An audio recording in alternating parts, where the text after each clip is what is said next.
Hey everyone, welcome back to our study in Proverbs, chapter 1. We actually looked at verse 10 last time. Now we're looking at 11 through 19. So last time we looked at the command here that the father's giving to his son. The command isn't for when sinners enticed not to consent. So not to give in to sinners. And we spent some time talking about what consent means. Now, today we're going to look at the example. So he's going to give an example of when sinners are enticing you to do evil. This is not, this is not the end all, just this, what he's talking about here. This is just merely an example, an illustration. Some of these proverbs have that in it, where it's like there's a general principle being taught, but then there's also examples given. So this is what this is. So we have the example here, which is really greed, is the sin of greed. And it drives these people to all kinds of other sins that we'll see. But the main overarching one is greed here, the desire to get stuff.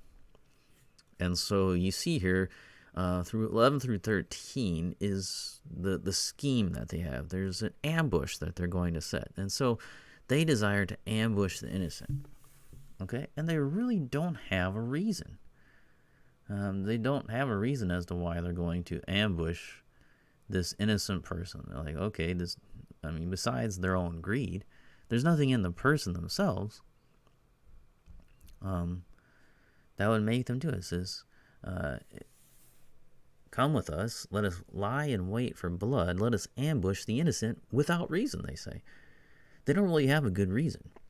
That person's never done anything to them. There's, they have stuff, which I guess it turns out to be it's really not the reason, though, because they say, let's do it without reason. So they're not even doing it really for the greed part. Now, that'll come into later, but, is this because they just want to hurt someone? So they don't really have a good reason. They have sinful reasons, but not good ones. So there's no reason to ambush this person. And we kind of see what's going on here. It says, we shall find all precious goods. We shall fill our houses with plunder. That's verse 13. So you get that idea of, easy money, right? We don't really have a good reason to go up against this person. It's not like they hurt us. It's not like they're attacking us. We're just going to do it. And look, there's a promise of, quick cash here. We'll go and we'll take them out and we'll find all kinds of precious goods. And we'll fill our houses with plunder. It's like, man, this person, if we attack this guy, he's got all kinds of stuff. We're going to be rich. It's a get rich quick scheme. And so that's what they're thinking. Man, this is gonna be on easy street. We're just gonna take this dude out and we'll be all good. Who cares if there's no reason? It's just we want the stuff. And so that's their plan. That's what they're saying amongst themselves. And then you get to, he talks about Sheol will swallow them alive. Okay, so they're just gonna kill them. It's just we're gonna be like death itself, and just.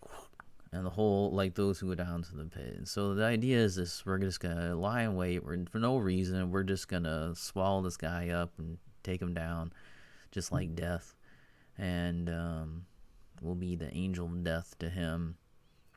It's really this horrible idea. And but they just want the stuff. Now we get into verse 14. And this is where it changes a little bit, because now these sinners that it's talking about here, the enticing sinners, are going to try to entice the son, right? It says, because they're saying to him, hey, throw in your lot among us. We will all have one purse. Say, come on, throw in with us. Just throw in. It's so easy, right? And that's often how the temptations come, right? Because it's not like this complicated thing. It's like, hey, just throw in. It's no big deal. Just, we just need you to just watch. That's all. No big deal. You don't even have to do anything. You really aren't doing anything. You're just coming along. Just be our lookout. Just it's just throw in with us. We've got a group of guys here. They're all cool. We're just gonna go and do this thing. It's cool, man. You just throw in. Just come on. And that's their enticement. No big deal, right? It's gonna be fine. And what's the enticement? What's really the enticement? we will all share, right? We'll have one purse. You throw in with us, man, you get whatever, you get an equal share, right? We're going to all share. It's going to be great. What a bunch of lies, right? I mean, how thinly veiled is this enticement? But it works, doesn't it? It does. Hey, just come on. It's no big deal. We're just going to go down here and do this thing real quick. And, just throw in. And guess what, man? You're going to get equal share of whatever we get. So it's not that big a deal. So, hey, it's worth it, dude. You don't even have to pick up a weapon at all. You just hang out, just throw in. So they're only attacking one guy. How hard can that be? So you can hear kind of in your mind, these scenarios, these lies that you probably have heard yourself. Right? It's not big. It's not that big of a deal. Come on, we're just gonna go here. We're just gonna go. Buddy's got a 6-pack. We're just gonna go hang out. Just come on in. We're just gonna go smoke some weed, and it's not a big deal. Just come on, just throw in with us. We'll have a good time. It's gonna be great. No one's gonna get hurt. We're just kind of short on money, so we're just gonna run over here and we're just gonna shake the guy down. We're not gonna really hurt him. Even in this one, it's like, yeah, we're gonna kill the dude, but it's no big deal. Just come on with the group. You really don't have to do anything. So you can we've all heard those lies before. Hey, yeah, it's and it'll be all equal shares. We'll share the purse. How well that goes. When they get back after doing the evil deed, the purse is not going to be shared equally. We just know that, right? So that is the invitation to the son. Hey, come on, man. Let's go take this guy out. It's cool. You'll get money. We're going to have tons of money. Our house is going to be full of stuff. So that's what they say. All right, and then comes, in verse 15, comes the warning. He says, my son. So the father steps back and he says, my son, do not walk in the way with them. Hold back your foot from their paths, for their feet run to evil, and they make haste to shed blood. For in vain is they set a net. For in vain is a net spread in the sight of any bird. But these men lie in wait for their own blood. They set an ambush for their own lives. Such are the ways of everyone who's greedy for unjust gain. It takes away the life of its possessors. So the father comes back in. Here's his warning, right? Starting in verse 15. It says, hey, my son, don't walk with these clowns. These guys are sinners. These guys are enticing you. Do not walk with them. Do not walk in the way of sinners. Okay? You want to walk in the paths of righteousness, not in the paths of unrighteousness. These people are running to evil. That's what he says in verse 16. Their feet are running to evil. They make haste to shed blood. Do you want to throw in with people that are running to do evil? They're racing to kill, to shed innocent blood. Now that should make you pause. These people are making haste. They're hurrying so that they can kill someone. Are those people you really want to be around? They're willing to kill someone for no reason, just to get their stuff. Why would they stop that person? Why won't they come after you? Well, he's got to share the stuff. I want that share. Let's kill him too. So it's a dangerous path to walk when you're walking down the path of sinners. To be enticed in this path is not the way to go. So he says, hold back your foot from their path. Don't walk down that street. They're going down that way. Stop. Don't go there. Don't even go on the path, right? It says, hold your feet from that path. Hold back your foot from putting your one foot. Don't put one foot on that path. They're going down that path. They're running down that path to go kill that person. You don't even put your foot on that path. Stay away from there. You can hear Dad saying, hey, don't even do that. Don't even go near that. They're making haste to shed blood. Well, then you don't want to do anything with them. Let me give you a verse to look at here. Romans chapter 3.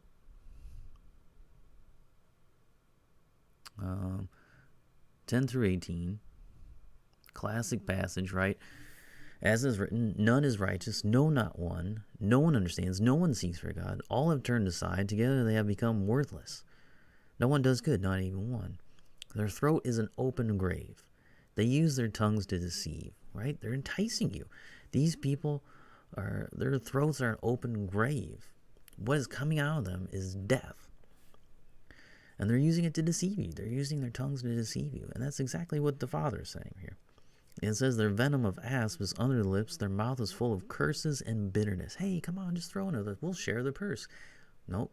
Curses, deceit, lies, curses, bitterness. Then says their feet are what? Swift to shed blood. In their paths are ruin and misery. Hey, don't go down that path. It's ruin and misery. Why would you want to go down the path of ruin and misery? These people are just wanting to kill. They just want to shed blood. You think if you go along with them that they're not going to shed yours too? That is foolishness. They say, and the way of peace they have not known. There is no fear. There it is. There is no fear of God before their eyes. Again, fear of God is the beginning of knowledge. Hello? We come back to that again. Here it is. Paul's quoting this, talking about all of mankind, really, and say, hey, this is the truth. This is where you find yourself. You're going to throw in with these sinners? Yeah, there's liars. They're deceivers. They're cursing you. They're full of bitterness. They're swift to kill. And they won't spare you. Now the Father turns to an illustration here. He's going to talk about birds. It's kind of an interesting illustration about setting a net in front of birds. So it says, for in vain is this net spread in the sight of any bird. Now, there's two ways that people have taken this, but the ESV puts this with what follows, which is probably best. Because it depends on, what is this talking about? Their feet hasty shed blood, or is it talking about these men in wait for their own blood, which is probably tied to the last part here, which makes more sense. So, for in vain is a net spread in the sight of any bird, and then they put a comma, but these, and then the conjunction, but these men lie in wait for their own blood. They set an ambush for their own lives. So what is it talking about the birds then? So even though the net is spread in full view of the bird, it still takes the bait.